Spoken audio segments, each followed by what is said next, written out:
Supreme court के एक महत्वपूर्ण फैसले में एक व्यक्ति पर लगे आपराधिक जो मुकदमे थे उनको रद्द कर दिया। यह फैसला जस्टिस बी नागरत्न और जस्टिस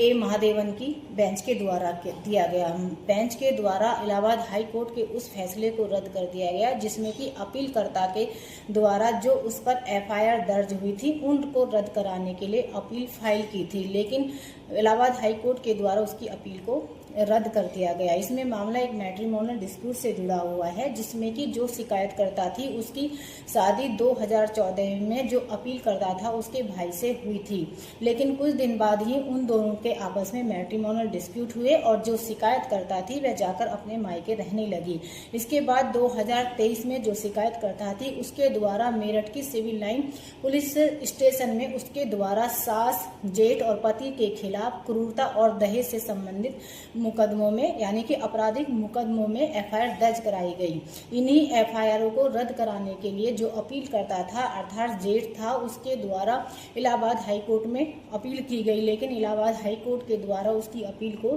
खारिज कर दिया गया और जो एफआईआर थी उसको बरकरार रखा गया। अपीलकर्ता के द्वारा इसी आदेश को सुप्रीम कोर्ट में चुनौती दी गई और सुप्रीम कोर्ट के द्वारा पाया गया कि जो एफआईआर दर्ज की गई हैं वो व्यक्तिगत रूप से उनको सिर्फ परेशान करने के लिए की गई हैं और जो एफआईआर दर्ज की गई हैं वो स्पष्ट और सामान्य है जिनका कि कोई मतलब ही नहीं है। और यह कहते हुए सुप्रीम कोर्ट ने जो उस पर आपराधिक मुकदमे थे उनको खत्म कर दिया कि महिलाएं अपने कुछ सेक्शन हैं जिनका गलत फायदा उठा रही हैं। तो इसी प्रकार की लीगल जानकारी के लिए मुझसे जुड़े रहें।